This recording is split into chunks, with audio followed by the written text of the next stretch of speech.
Muito bem, muito bem. Estamos começando aqui.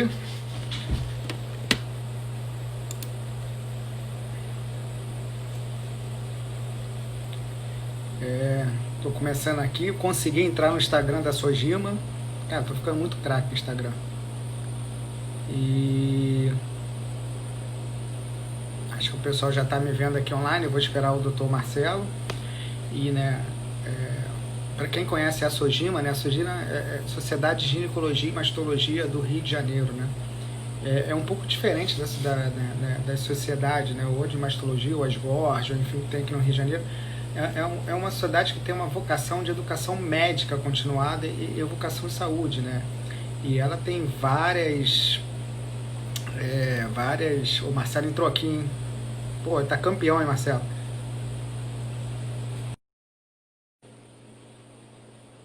Vamos ver aqui. Eu fiz um treinamento mais cedo com o Marcelo. Fala, Jorge. Ô, Marcelo, pô, tu tá dando Tudo aula. bem?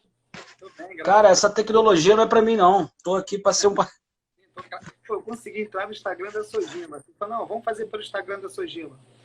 Né? E aí eu, não, beleza, eu vou mandar senha. Daqui a pouco eu falei, pô, não tava achando o botão, mas, né? Botão não, porque agora não tem botão, né, gente? Desculpa, né? E o comando, de configuração, enfim, saí. Eu falei, putz, mas consegui. E tava aqui conversando, as pessoas Pois não. sobre a Sojima, né? Que se chama Sociedade de Ginecologia e Mastologia do Rio de Janeiro. Mas não é a sociedade médica, né? Acho que a gente sabe, reguladores, GORG, ou SBMRJ, enfim, que a gente tem, né? Ela é uma sociedade que tem essa vocação, né, de educação médica continuada, de educação em saúde, né, nas áreas de ginecologia, mastologia e obstetrícia também, né? Ela hoje tem várias, né, pós-graduações, né? Ela fomenta essas pós-graduações, administra, faz parcerias com outras universidades. Né? Eu, por acaso, sou coordenador da pós-graduação de ginecologia endócrina, que ela tem parceria lá no Unirio, né, que acontece lá no Hospital Gafré, de mastologia. Você dá aula, né, de mastologia, não é isso, Marcelo?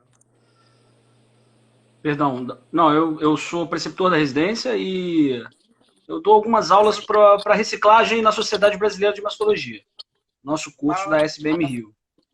Lá na Sojima você nunca deu aula, não? Não, na Sojima sim. Já dei algumas aulas lá na pós-graduação. Na pós-graduação de Mastologia. Não, beleza. E aí a Sojima, né, chamou a gente aí para fazer essa pós, né, a gente conversar. E aí, basicamente, assim, na reprodução humana, né, eu sou, né, para quem não sabe, né, como eu tô no Instagram de outra rede, assim, né, eu sou o Dr. Jorge Vaz, eu sou especialista em reprodução humana, né. Eu tenho uma clínica de reprodução humana, chama Vida Centro de Fertilidade. Então, assim, eu milito na área da reprodução humana, né? E na reprodução humana a gente tem, além de tratamentos de fertilidade, existe também esse nicho que é a preservação de fertilidade. E a gente tem praticamente dois tipos de paciente. A preservação social, que é aquela paciente que não importa o motivo, fala, não quero ter filho agora, porque eu não quero, porque eu quero estudar, porque eu não sei se eu quero ter.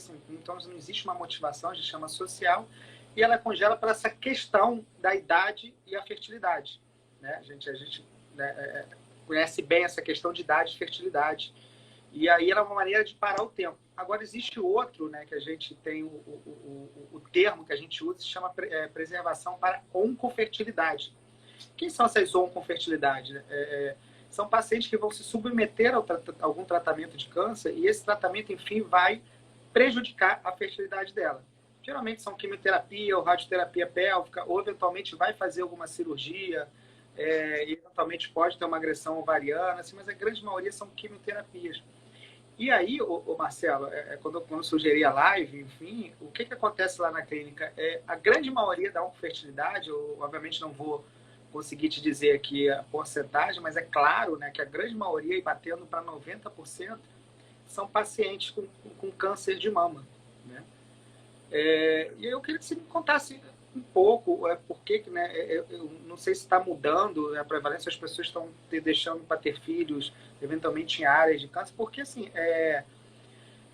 A gente tem o manual do Ministério da Saúde e a gente começa ali com 50 anos, né, a fazer mamografia. Quer dizer, a gente começa com 50 anos aí um screening. Eu sei que isso é controverso, vai falar um pouco, né, e as pacientes, muita paciente está tendo essa questão de talvez um câncer na idade, ou talvez o mastologista seja ginecologista e é o que mais encaminha para a preservação, está mais preocupado. Me fala um pouco dessa questão. Primeiro eu queria que você se apresentasse, desculpa, né, eu estava falando um pouco dessa hoje, se apresenta aí. Tá bom. Bom, Jorge, mais uma vez eu queria agradecer o seu convite. A gente vem aí trabalhando há algum tempo, alguns meetings, né, mais profissionais relacionados ao câncer de mama e hormônio em geral, entre anticoncepção e câncer de mama, reposição hormonal. Fizemos alguns bons encontros. E dessa vez você está me debutando no Instagram, eu não tinha, né? Então, se estou tendo algumas dificuldades aqui, não sei se minha voz está indo bem. Perfeito. Está perfeito? Então, eu olhei, fiz o Instagram no domingo, pedi alguma ajuda à minha esposa, porque ela já tem, eu sou bem cru nisso. Quando eu vi que eu tinha 70 seguidores, eu fiquei empolgadíssimo. Aí eu olhei um colega, a galera tem mais de 1000, aí, pô, me decepcionei. Bom, mas vamos lá, né? Estou aqui debutando na tecnologia e gostei. Esse assunto que a gente vai tratar hoje, George, é um assunto de extrema importância, porém é um assunto pouco tratado se a gente for avaliar a nossa prática clínica diária. Nós estamos falando de câncer de mama e preservação da fertilidade, né? Tem um estudo da Cleveland Clinic, de 2016, se não me engano, em que apenas 1/4 dos médicos tratam, oncologistas, não médicos da reprodução, oncologistas que tratam ou cirurgiões ou oncologistas clínicos, que tratam deste tema com o paciente antes do tratamento oncológico propriamente dito. Então, se a gente está falando aí em Estados Unidos, imagina no Brasil como esse assunto é tratado. Nós temos dados, né, para a gente entrar um pouquinho na epidemiologia do câncer de mama. Nós temos dados do Ministério da Saúde do INCA, estimativa para câncer de mama, em torno de 66 mil casos estimados para 2020. Isso corresponde em torno de 29 a 30% dos cânceres em mulheres. Então, se nós excluirmos o câncer de pele não melanoma, que é o mais frequente, o câncer de mama é de longe o que mais incide e o que mais mata as mulheres durante a vida inteira. Se a gente for levar essa incidência em nível mundial, tenho dados de 2018, em torno de 2 milhões e 100 mil mulheres com câncer de mama em 2018. A gente vê que é uma incidência bastante alta se compararmos com outros cânceres. Nós temos hoje o câncer de útero, colo uterino, diminuiu muito a incidência por conta dos exames de preventivo, que a gente pode detectar bastante cedo, ou mesmo antes do câncer se incidir, e aí a gente consegue tratar. O câncer de colo diminuiu, porém o câncer de mama ele vem aumentando ao longo do tempo em incidência. E por que o câncer de mama aumentou a incidência ao longo do tempo? Nós temos aí alguns fatores, né, que a gente tem que levar em consideração. Um deles são os fatores ambientais e comportamentais. Nossa sociedade, em suma, é uma sociedade em que habituou-se a comer mal, uma sociedade em que hoje já está mudando um pouco, mas o sedentarismo ainda é muito imperativo, o consumo excessivo de bebida alcoólica, isso tudo leva ao aumento da incidência do câncer de mama. O câncer de mama hoje é tratado como uma doença crônica. Quanto mais se vive, maior é a sua incidência.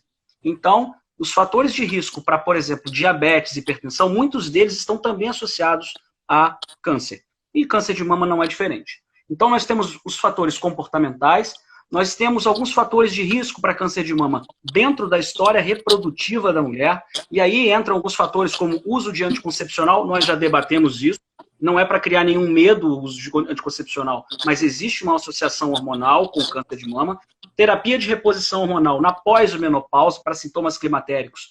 Alguns estudos, e os mais robustos, têm mostrado que há uma maior incidência nessas pacientes que fazem uso, além de alguns fatores como menarca muito precoce, ou seja, aquela paciente que menstruou muito cedo, antes dos 12, 9 anos, e aquelas que deixaram de menstruar muito tarde, após os 55 anos, são pacientes expostas a ciclos ovulatórios durante longo período, e a exposição longa a esses hormônios aumentam o risco de câncer de mama. E, além disso, nós temos os fatores também hereditários, né? Dizendo mais um adendo, a gravidez é um fator que a gente encara como protetor, a gravidez mais precoce, a amamentação também é um fator protetor, então a nuliparidade é um fator de risco, né, clássico. E temos os fatores hereditários, aqueles fatores genéticos que a gente pouco consegue mudar.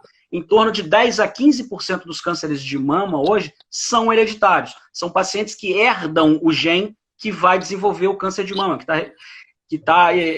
que aumenta esse risco. Então, de 10 a 15%. O restante, ele está relacionado a esses fatores que eu falei, além da idade propriamente dita. Então, isso tudo são fatores de risco para câncer de mama. E por que a gente tem visto essa incidência aumentar, né?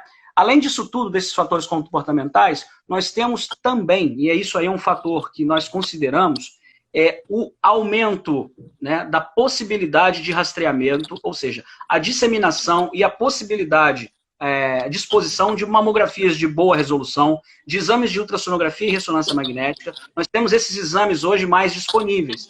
E quanto mais exames bons, com os bons médicos se fazem, mais precoce se diagnostica o câncer de mama. Então nós temos também um aumento da incidência muito por conta da detecção imagem desse câncer de mama. Quando a gente pergunta, bom, e nós vamos rastrear essa paciente após os 50 ou após os 40? Eu não entendo muito bem. O INCA, da instituição da onde eu faço parte, sou preceptor da residência, ele é guiado pelo Ministério da Saúde. A nossa recomendação no INCA é mamografia bienal, ou seja, de 2 em 2 anos, a partir dos 50 anos, até os 69 anos. A partir de então, é individualizar cada caso a caso.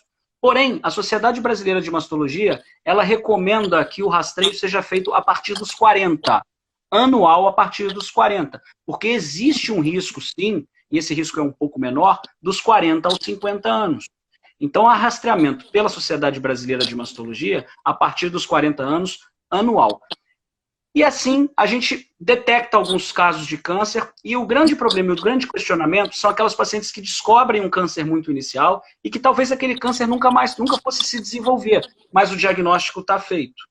Então, nós aumentamos a incidência. E é justamente a incidência onde algumas mulheres, hoje inseridas no mercado de trabalho, que não tiveram filho mais cedo, como se tinha mais antigamente, postergaram a gestação por conta de inserção no mercado de trabalho, estudo, etc. Então, elas vão optar por ter filho depois dos 35, 40 anos. E aí incide ou intercede com a idade entre início de rastreio de mamografia. Então, nós temos aí pacientes deixando para ter filho em época, período, em onde o câncer de mama começa a incidir mais. Se eu entendi bem, a gente pode, assim, a gente tem cada vez mais pacientes não tendo filhos, né? Isso é uma coisa clara na nossa sociedade, e isso já é um fator de risco, e a gente tem aí o diagnóstico precoce, né? Então, a gente tem aí, como você está falando, a gente, né, acaba fazendo sobre diagnósticos, enfim.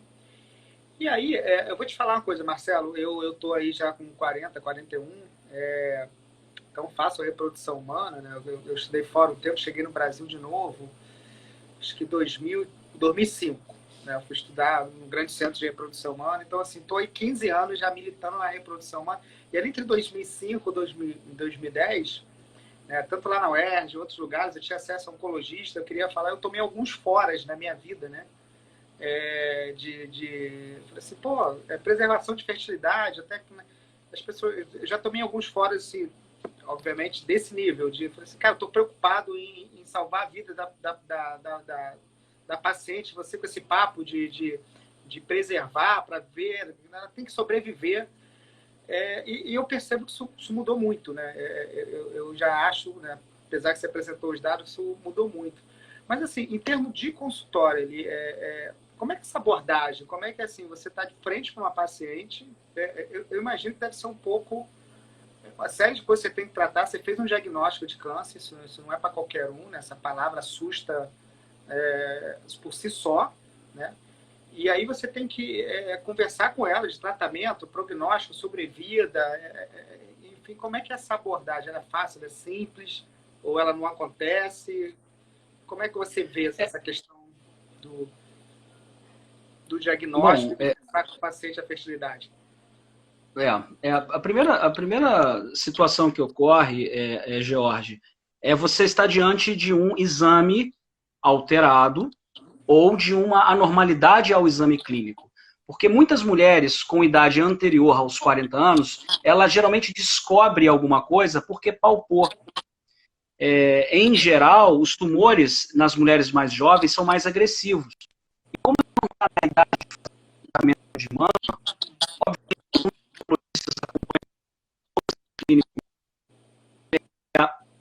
então, nós temos duas situações diferentes. Aquela paciente que te apresenta com alteração no exame e aquela paciente que chega com um exame de imagem alterado e geralmente encaminhado por um ginecologista. Então, quando você tem um exame, uma imagem alterada, a gente já vai começando a preparar a paciente para um possível diagnóstico. Né? Então, essa é uma conversa longa. Tem que ser alguma conversa longa. E aí nós pedimos ou fazemos a biópsia, e hoje a gente opta por biópsias minimamente invasivas daquela área em que foi suspeita. Quando ela chega com o diagnóstico de câncer, né, dependendo da maneira que se fala, aquilo entra na cabeça da paciente e ela já esquece de tudo ao redor. Então é muito difícil, num momento único, você dar o diagnóstico e já propor todo o tratamento, porque dificilmente ela vai compreender aquilo. Porque a palavra câncer estigmatizou muito e fica aquilo na cabeça dela. Ela fica assim, eu estou com câncer, eu vou morrer. Então esse é o primeiro ponto em que a gente tem que ter critério, a gente tem que ter sensibilidade para saber abordar. Então, a paciente chegou com o diagnóstico de câncer, o trabalho passa a ser multidisciplinar. Entra o psicólogo, entra o oncologista clínico, entra o cirurgião, entra o radiologista, o radioterapeuta, e também, a depender da idade da paciente e da paridade dessa paciente, entra também o médico infertileuta ou especialista em reprodução assistida. Como eu disse antes, esse é um tema que pouco é abordado, então eu acho muito interessante a gente trazer essa pauta aqui. Porque as pacientes têm que saber que elas têm essa possibilidade. Tá? Então, uma vez feito o diagnóstico, conversado sobre o tratamento oncológico, porque esse é o primeiro ponto, a paciente deve ser encaminhada, antes de começar o tratamento, geralmente mulheres mais jovens fazem quimioterapia, e aí é que está o risco de uma falência ovariana, porque alguns quimioterápicos, principalmente a adriamicina, ciclofosfamida, são gonadotóxicos. Então, antes de começar o tratamento, ela deve ser orientada a procurar um serviço de reprodução assistida, se assim o puder. Nós sabemos que no Brasil esse acesso é difícil, você trabalha nessa área,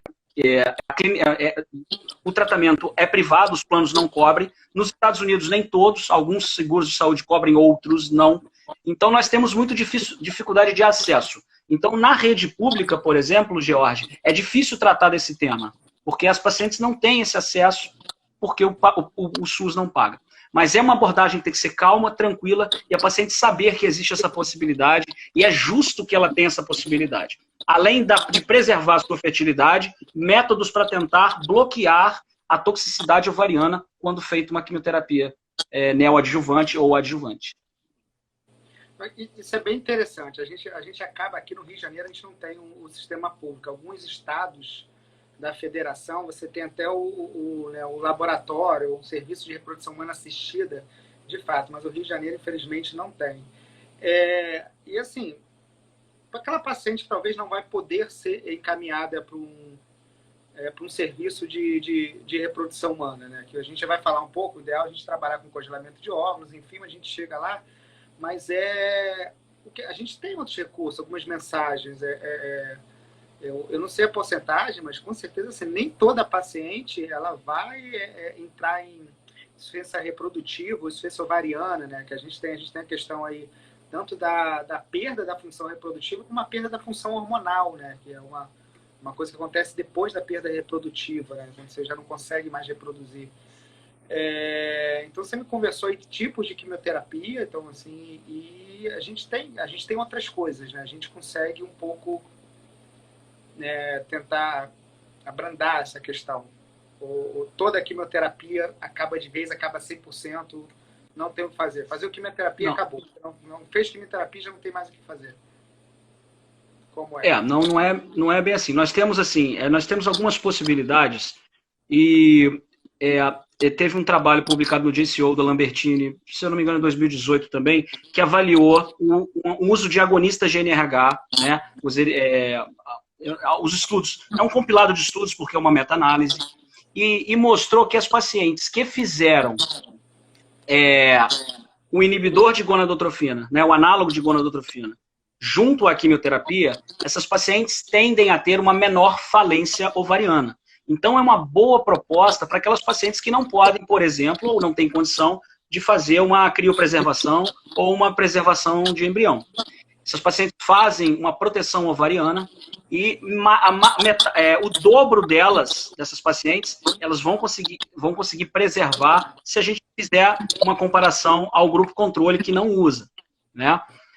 Um dos trabalhos, desses trabalhos de meta-análise, dessa meta-análise da Lambertini, mostrou que o grupo que fez inibidores análogos de GNRH também engravidou 2 vezes mais em relação ao grupo que não fez, e além disso, a gravidez pós-tratamento quimioterápico, né, uma dúvida também, eu posso engravidar após o câncer de mama? A gravidez pós-tratamento de câncer de mama não piora o prognóstico, ao que pese os níveis hormonais durante a gravidez, etc. Então, os trabalhos que a gente tem até hoje não mostraram que a gravidez pós-tratamento de câncer de mama piora o prognóstico. Então, nós temos hoje uma arma, né? Não é padrão ouro, ela não é uma terapêutica para preservação de fertilidade, né? Isso é importante a gente falar, mas ela pode ser tentada e utilizada como tal para aquelas pacientes que não conseguem o acesso, né?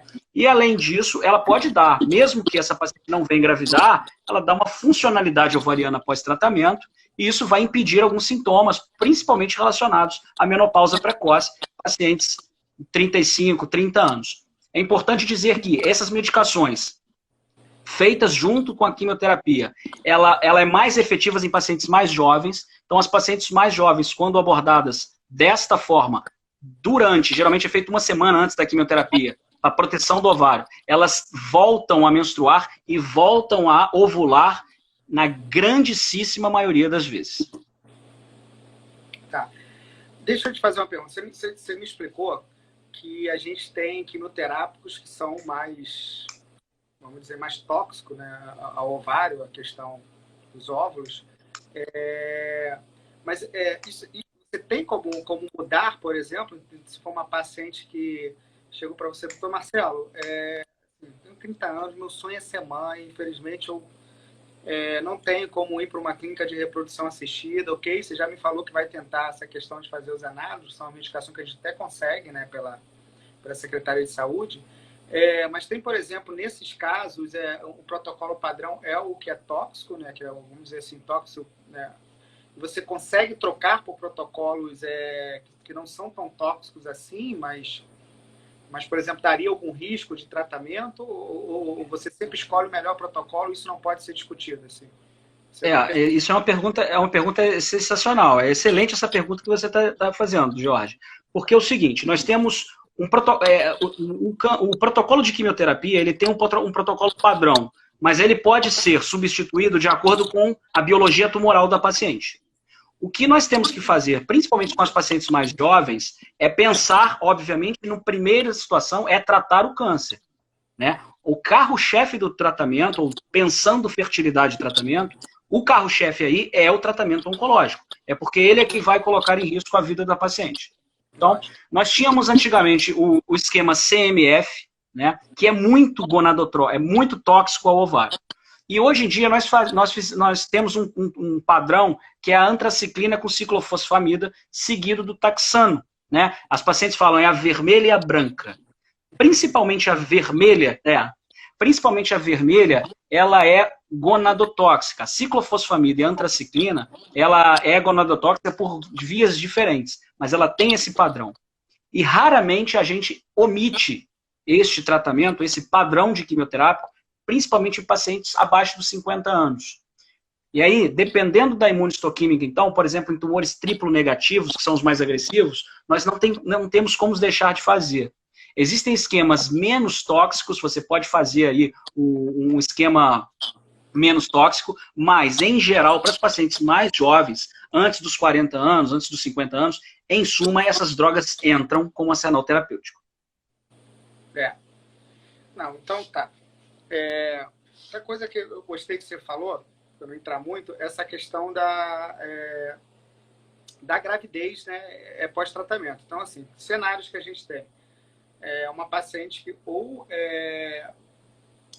que vai fazer quimioterapia e não conseguiu preservar, e aí o que acontece é que você, às vezes, pode não fazer ela entrar numa menopausa ou não destruir a fertilidade naquele momento, mas uma coisa é clara, você reduz o tempo, a sobrevida de fertilidade. O termo ficou ruim, mas você tem aquele tempo.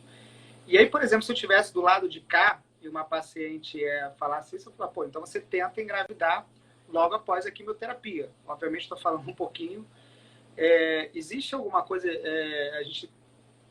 Você falou que não tem... Não sei se foi essas palavras. Você falou que não teria tanto problema engravidar pós câncer de mama, tratamento de câncer de mama. Mas existe um tempo que é permitido? Você espera passar aqueles 5, 10 anos, aqueles números baixos? O grande problema, nós não temos dados robustos em cima disso, tá?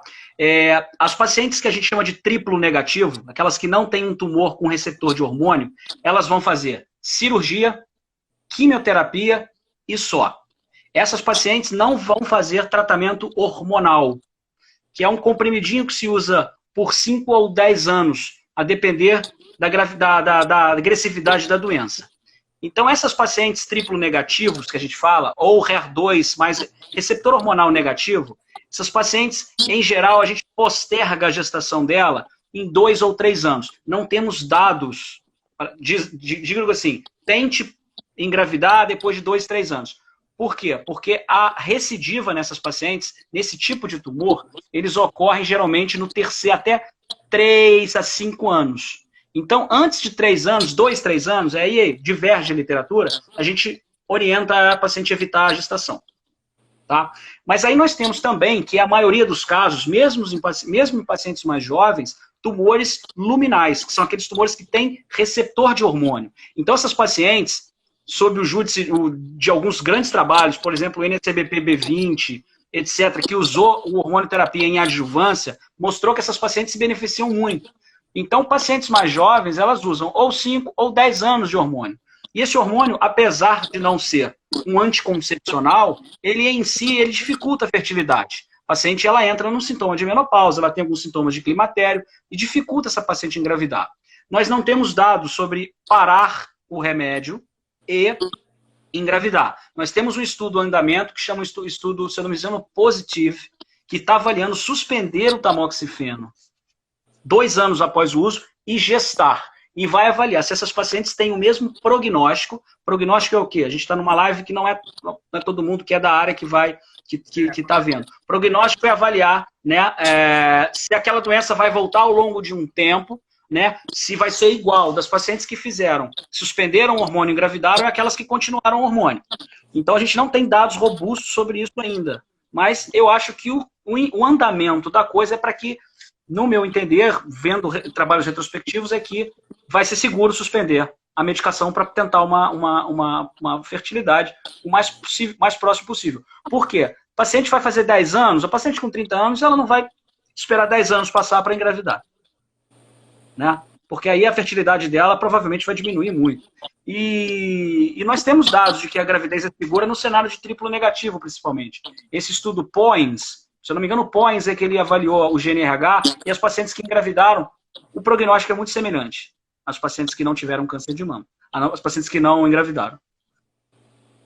Não, peraí, até que você está me contando cenários bem positivos, né, dentro da gente ter, né, um diagnóstico, né, de câncer de mama. Assim, na verdade, assim, nem todas as pacientes vão evoluir com infertilidade ou com problemas hormonais. Você tem remédios que podem ainda blindar um pouquinho esse ataque que esse ovário vai ter, que você chama, né, falou, os análogos, né, que são de fácil uso. E a gente tem ainda a opção de tentar, né, quimioterápicos que não são tão agressivos ainda, né?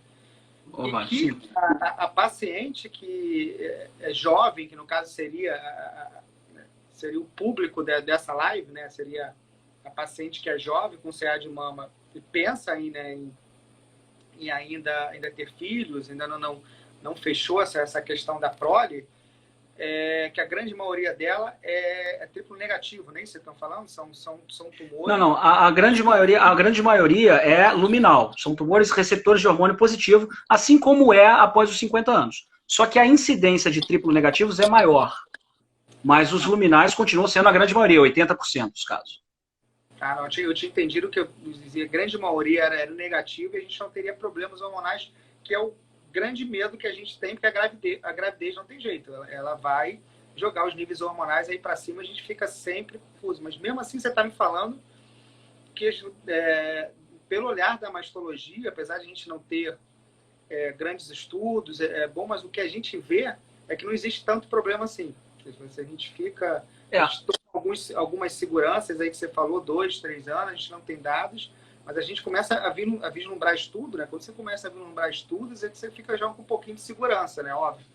Exatamente. Se você tivesse com toda certeza os dados, algumas coisas observacionais que você vai vendo, comentando lá, todo mundo confluísse para engravidou, voltou o câncer, ninguém vai nem, né? Em tese, não vai nem propor um estudo desse. Então, isso é uma coisa muito, muito boa, né? A gente tem que pensar em preservar a fertilidade se eu vou poder engravidar, essa questão toda. Quando a gente fala Marcelo... Perdão, só fazer um adendo, George, que é importante pelo seguinte. Quando a mulher tem 40 anos, a partir dos 40, ela entra no programa de rastreamento com mamografia, né? Mas muitas das mulheres que observam o nódulo antes dos 40 foi ao acaso, ou foi palpando, ou ela o médico pediu um ultrassom e ela notou um nódulo suspeito, etc. É muito importante as mulheres tomarem conhecimento, né? É importante saber o histórico familiar dessa paciente. Porque o histórico familiar de câncer, ela vai mostrar algumas possibilidades para a gente. Então, nós temos pacientes com alto risco hereditário. Então, essas mulheres, elas entram num programa de rastreamento mais cedo, né? Começam a mamografia, paciente de alto risco hereditário, e aí, por exemplo, se na família a paciente tem 2 parentes de primeiro grau com câncer de mama em alguém bilateral, ou um homem com câncer de mama, alguém com câncer de mama e ovário, essa paciente tem que entender, ela tem que ir no médico, no especialista, para avaliar se ela entra num risco e avaliar se é preciso fazer um teste genético ou ela entra no risco familiar em que necessita o rastreamento mais precoce. Aí a mamografia não passa a ser feita a partir dos 40 anos. Ela cai para 30, entra a ressonância magnética. Então essa paciente ela tem que ser abordada de uma forma diferente, a depender do risco familiar dela. E por que isso é importante? Porque o método de rastreio por imagem, ele detecta qualquer câncer antes dele ser palpável. E aí, quanto mais precoce a gente consegue detectar, menos mutilante é o tratamento. E, às vezes, é evitável fazer quimioterapia em muitas situações.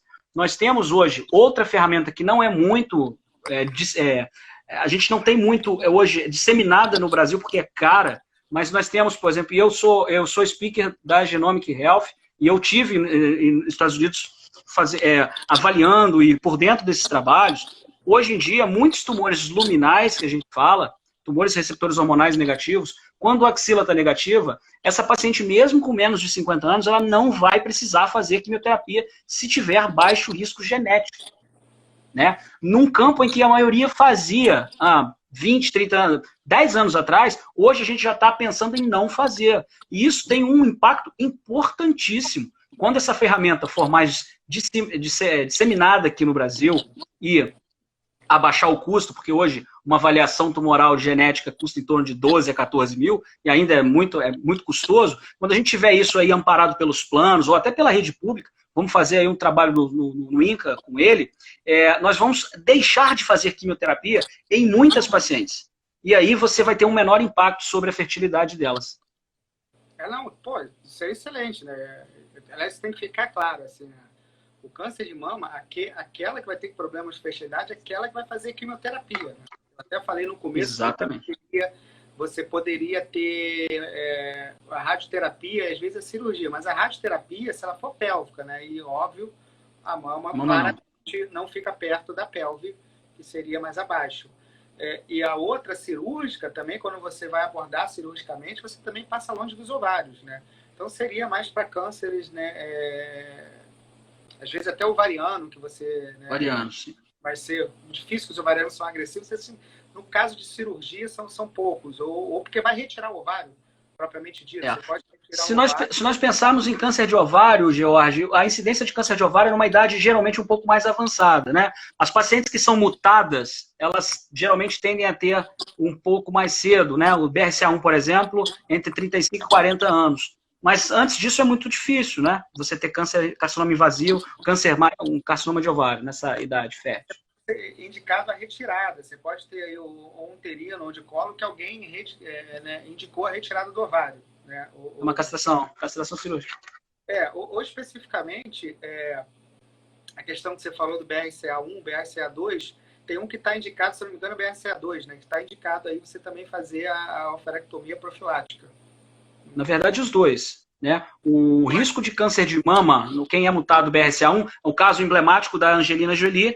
A Angelina Jolie, ela é de família judia-askenazi, né? Os judeus, como casam muito entre si, perpetuam muito a alteração genética. Então, há uma incidência alta de mutação BRCA, né? Nesse grupo, né? Então, a Angelina Jolie, ela teve a mutação de BRCA1. E o que ela fez? Acho que a mãe dela teve câncer de mama. Ela fez a mastectomia, adenomastectomia, tirou. A gente chama de nipple skin sparing, mastectomia poupadora de mamilo e pele, e colocou a prótese. Essas mesmas pacientes que têm mutação BRCA1 e 2, né, BRCA1, o risco de câncer de mama ao longo da vida, a gente chama de lifetime risk, é em torno de 71%. No BRCA2 cai um pouquinho, vai para 68%, o lifetime risk, é muito alto. Né? E o câncer de ovário, os dois têm.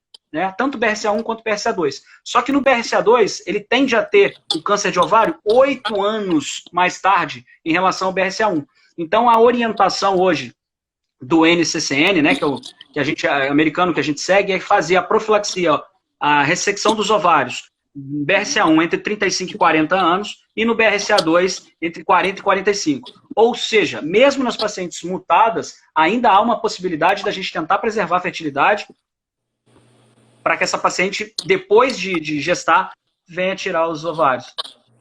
Não, pois mas assim, então assim, falei uma besteira. Eu falei que o câncer de mama não teria um período cirúrgico, mas você tem. Você pode indicar aí uma ovarectomia, que você falou em 35 anos, né? E se Sim. esse for o caso, é a mesma coisa. Aí não tem jeito, é reprodução assistida e você retiraria do mesmo jeito. Então a gente teria um caso cirúrgico muito específico na mão, mas obviamente, né, é raro. Isso. Quando a gente fala de preservação... O risco é de câncer de ovário, tá, Jorge? Esses pacientes têm um risco aumentado de câncer de ovário. Ok, mas você dentro do... Né, provavelmente, é porque você está sendo mais técnico, eu estou sendo mais abrangente. Entendi, perfeito. No de mama de alguém, você detectou esses genes que a gente está falando, são genes que faz a gente ter mais câncer, né, mama, ovário... Ele entra naqueles 5 a 10% do câncer hereditário. Aquele gene que é dado, passado de mãe ou pai para filho. Isso. E aí você tem essas medidas profiláticas, que é tirar o órgão, tirar a mama, como ele estava falando aí, e eventualmente você indica a retirada do ovário. Retirou o ovário, não tem jeito. Os óvulos estão lá, não teve filho, então teria outro problema de fertilidade. E aí também está indicado. Você poderia, até porque essa paciente, né, quando você é indicada, ela não é doente, né? Ela não tem câncer. Está indicando profilaticamente, em tese. Você vai tirar um órgão saudável porque você entende que o risco dele é grande. Então seria outra indicação aí. Né? Não sei se você vai abordar. Vou conversar agora a questão mais que a gente chegou a 40 minutos. Quando a gente falar um pouquinho, Marcelo, eu vou te perguntar. Quando a gente fala de preservação de fertilidade, o que eu tenho lá na clínica? Né? A gente basicamente, tem três modelos de preservação de fertilidade. O congelar os óvulos, né? A gente faz estímulos e tenta retirar o maior número de óvulos ou discute com a paciente a questão de número de óvulos, chance de de gravidez, se retira e deixa congelado e ela vai fazer o tratamento. E a primeira coisa que a gente tem que deixar claro é assim, que congelou óvulos, eu paro o tempo. Então, se ela congelou com 30, 35, enfim, para o óvulo, para a chance de gravidez, aquela questão de tempo, fertilidade, ela para ali. Ela vai ter sempre. E aí a questão que a gente estaria assim, mas quando eu vou poder engravidar, que o Marcelo já falou que as notícias são muito boas. Em tese, assim, a gente vai começar a deslumbrar aí, de repente, até antes de 5 anos, né? Você uma liberação de engravidar, enfim, óbvio que isso tem que ser discutido caso a caso, não dá para seria até a gente falar que pode ou não, tem que ser discutido, quanto é o risco, quanto é a questão genética, enfim. A gente tem também a opção de congelar embrião. Qual é a diferença? Quando eu congelo óvulo, né, assim, para eu formar um embrião, né, nós todos um dia fomos embriões, e nós temos cargas genéticas do nosso pai e da nossa mãe, né, biológicos. E aí, o óvulo, né, é o responsável por levar, no caso da mulher, toda essa carga genética. A gente tem um espermatozoide, junta, forma-se um embrião. Eu tenho essa opção de congelar o embrião. Quando é que eu faço um, quando é que eu faço o outro? Hoje em dia, a gente opta muito por congelar os óvulos. No passado, não. Tem uma coisa curiosa, Marcelo. No passado, a técnica de congelamento de óvulo, ela tinha uma sobrevida muito, muito ruim. O que é sobrevida? Eu congelava, sei lá, 10 óvulos, quando eu descongelava eu tinha 1 ou 2. Né? Então era muito ruim. Então, às vezes, era complicado. Elas são caras, né? Você oferecer uma técnica muito cara com um resultado muito ruim. E o embrião não. O embrião, mesmo com a técnica antiga de congelamento, que a gente chama de congelamento lento, né? Tanto congelamento como descongelar ele é lento, o embrião suportava melhor. Né? Então eu congelava 10 embriões e aí eu perdia 1 ou 2, mas eu tinha 8, eu tinha chance de gravidez razoável. Né? Então a gente indicava o embrião. De 2003, eu acho que é 2003, 2004, posso estar errado, 2012, quer dizer, a técnica não mudou, a técnica já veio mudando um pouquinho antes. Né? A gente passou a ter congelamentos rápidos, que a gente chama de técnica de vitrificação. Qual é a diferença do rápido e do lento? Quando eu congelo a célula, no corpo humano, nós temos uma grande parte formada por água. Né? E o congelar água forma cristais de gelo. Isso, eventualmente, é um pouco degenerativo para a célula. Então, a gente tem uma série de substâncias que a gente chama de crioprotetores, que vão proteger a formação desses cristais de gelo. Só que, no caso do óvulo, era muito tóxica. Então, o congelamento, eu tinha que botar aquele óvulo em contato com aquela substância crioprotetora e o remédio era amargo demais. Ele também destruía tanto quanto protegia. O congelamento rápido, eu continuo usando o protetor, mas ele entra muito pouco tempo em contato com a célula, né, com o óvulo.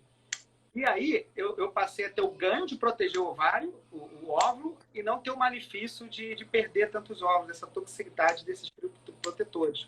Então, hoje, congelar óvulos é quase igual. Podemos até falar, né, que a diferença é no detalhe. Podemos até falar que é igual. Então, hoje a gente dá preferência para o congelamento de óvulos. Por quê? Por que eu não posso congelar embrião? Eu já quero saber como é que é o embrião. Porque, assim, o embrião, pelos olhos da lei, o embrião são de 2 pessoas. Né? Então, assim, é um homem e uma mulher. Então, ela pode, naquele momento, óbvio, se ela não tiver parceiro ou um relacionamento sério, não teria por que fazer uma produção independente só por causa disso. Mas se ela tiver naquele momento, às vezes até por questões da mulher ficar sem graça, isso é muito comum. Ela chega e a gente conversa, o casal, o marido sempre está, que é uma situação que envolve família, envolve tão comum ter avó, ter pai, ter mãe, enfim, a gente é muito comum.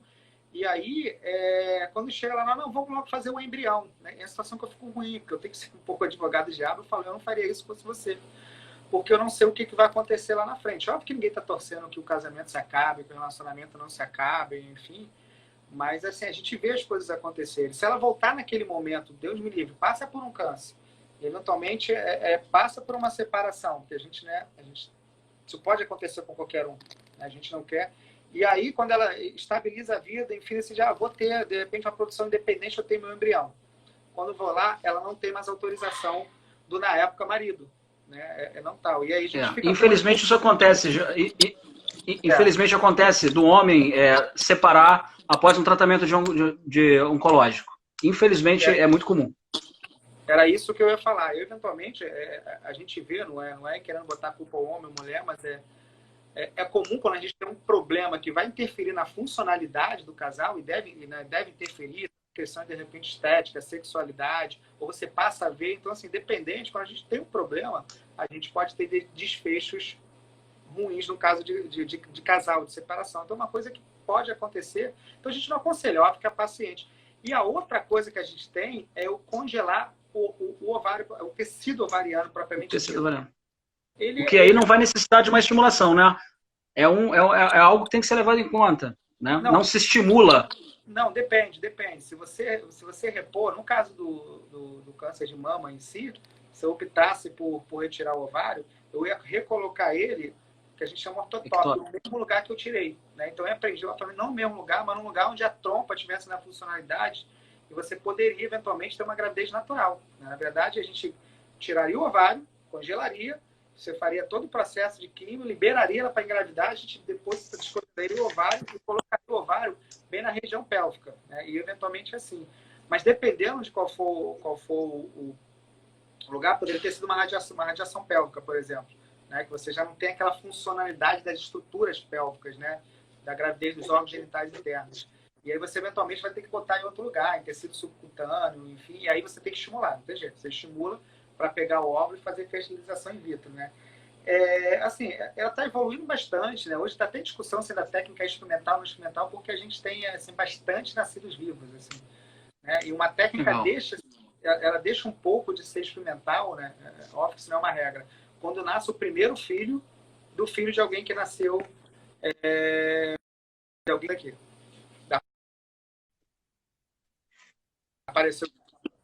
Deixa eu carregar aqui, a gente está falando muito.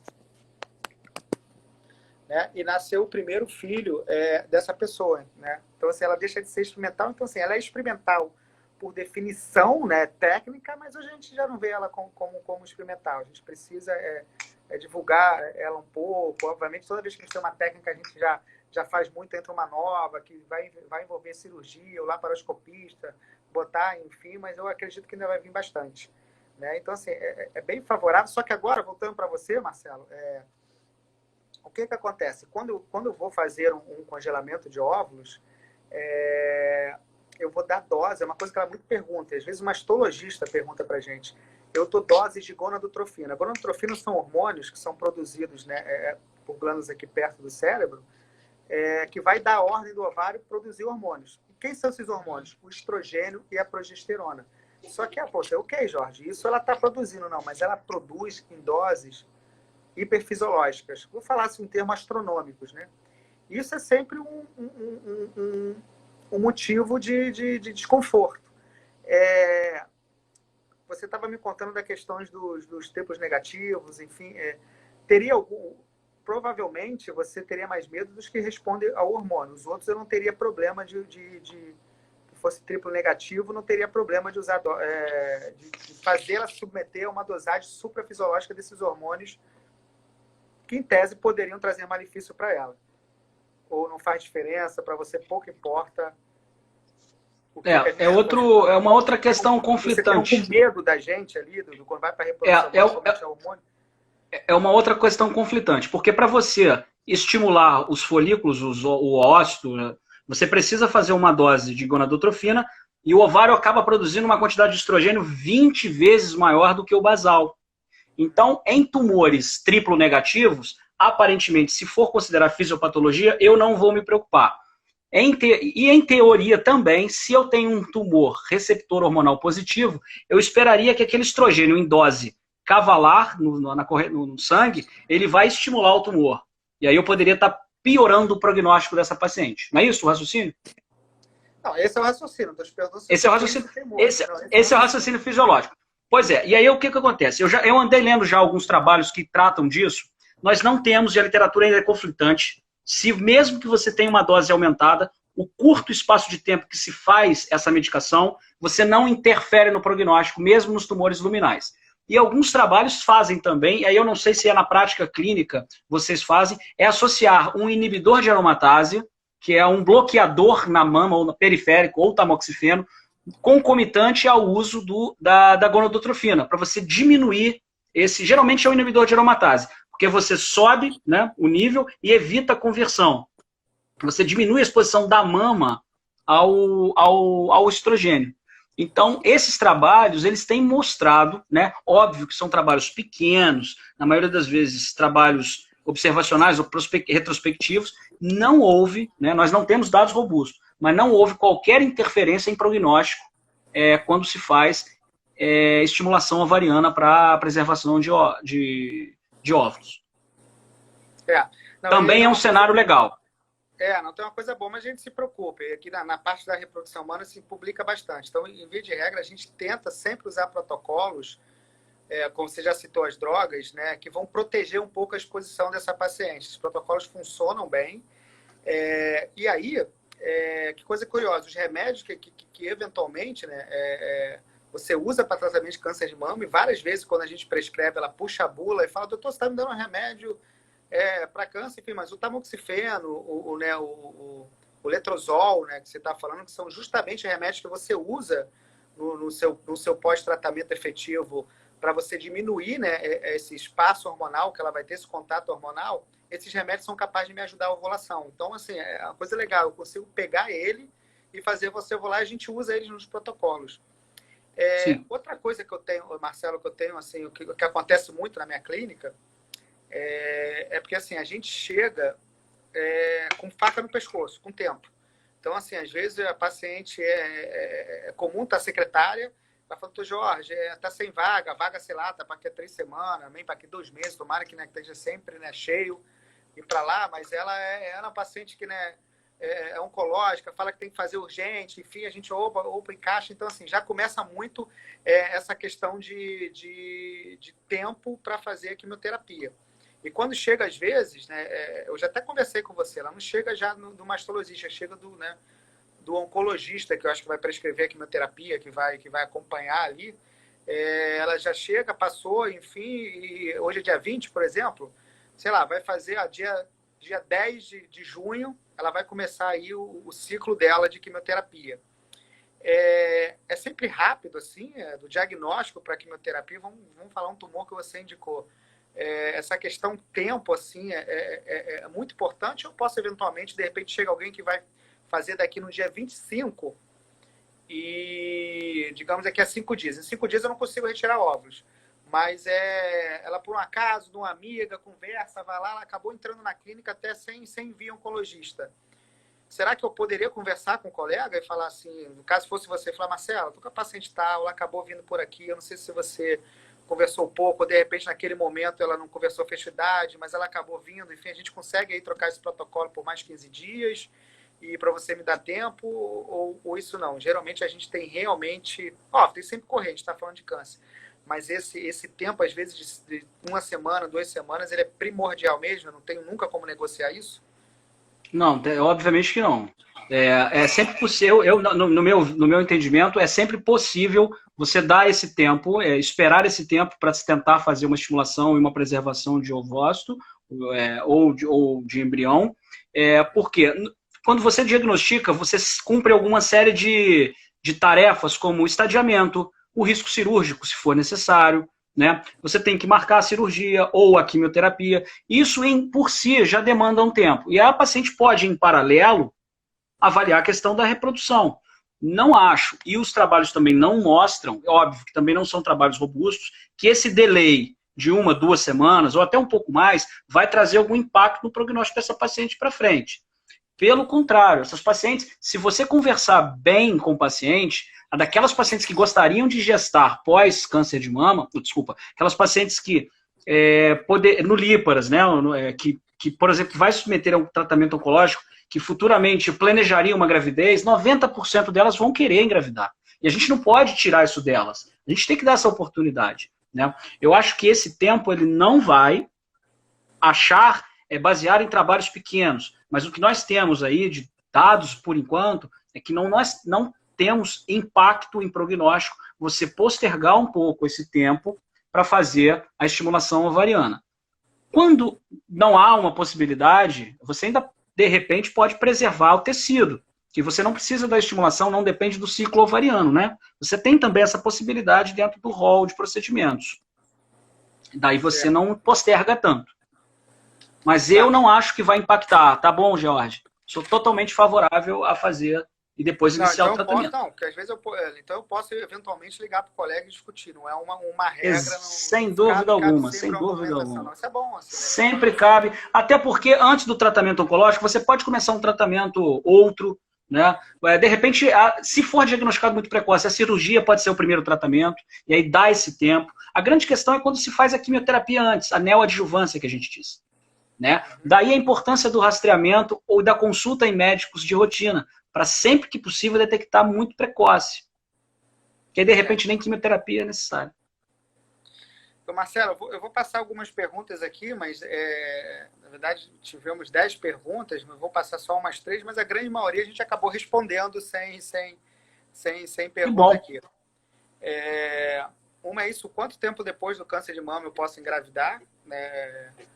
A gente conversou bastante, né? A questão aí a gente não sabe, eu não vou citar a pessoa que perguntou, enfim, mas a gente não sabe se ela preservou ou não preservou, se ela fez químio, não fez rádio, enfim, vamos só da questão que ela tem a possibilidade de, então a gente tem aí mais ou menos que a partir de 2, 3 anos a gente já pode conversar aí com uma certa segurança. Exato. Conversar com uma astrologia, tem que discutir o caso, mas o câncer depois, a regra é o câncer depois do tratamento ou o câncer, a gestação após a gestação câncer de mama não está contraindicada. Em vez de regra, não está contraindicada. Inclusive, os trabalhos pequenos que nós temos, ela até melhor, não sobrevida da doença, mas uma sobrevida global. Quem engravidou teve uma sobrevida global maior. Por quê? Porque a gravidez ela vai passar por outros fatores, como felicidade. Isso a gente não computa em estatística. Né? A gravidez por si só é uma realização. E o que a gente tem é que essas mulheres que engravidaram, ao que pese uma exposição hormonal maior, elas estão mais felizes, elas vão levar a vida, porque elas queriam isso. Né? Então eu sou completamente favorável. A outra é assim, eu fiz... lembrando que existe estudo em andamento, e aí estudos de fase 3, estudos prospectivos, que avaliam a interrupção do tratamento hormonal com 2 anos para engravidar. E a gente vai ver nessas pacientes que a gente chama de luminais, que além da quimioterapia ou da cirurgia, vão fazer hormonioterapia em cenário de adjuvância, ou seja, pós-cirurgia, interromper esse tratamento, engravidar e depois voltar, se teria algum impacto em relação à sobrevida. Tá.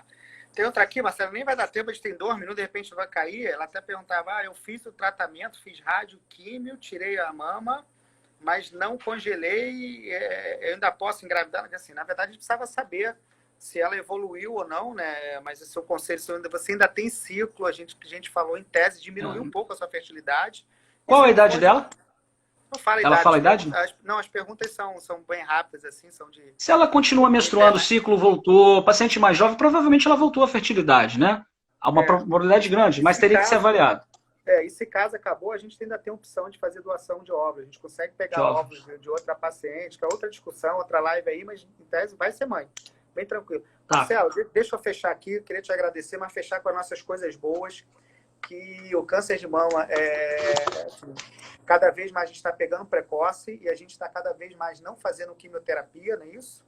Então, isso, e tem que ficar claro o seguinte, câncer de mama não é um sinônimo de que a paciente vai ter um desfecho ruim. Hoje, a grande maioria dos cânceres de mama, são curáveis. Principalmente se tratarem cedo. Então, encaramos hoje o câncer como uma doença crônica, não como um câncer, um caranguejo, aquela coisa mórbida. Hoje, o tratamento do câncer é curativo. Não, beleza. E que a gente aí, nem todo quimioterápico vai dar fertilidade, a gente tem como proteger, a gente tem como congelar óvulos, a gente tem como caminhar. A gravidez é super bem-vinda depois do câncer de mama. Então, assim, vai cortar aqui daqui a pouco a gente. Ô, Marcelo, então queria te agradecer, falar até a próxima. Se você quiser falar algumas palavras aí, mas você deve ter 30 segundos aí que a gente vai sair. Obrigado, Jorge, mais uma vez pela simpatia, pela gentileza do convite. Ótimo, acho que isso é muito enriquecedor. Agradecer a todo mundo que participou aí, fazendo comentários ou assistindo. Estou à disposição para futuros convites, se assim desejar. Obrigado mesmo. Com certeza. Abração, Marcelo. Vou encerrar aqui. Abraço a todo mundo, boa noite. Tchau, tchau. Grande abraço.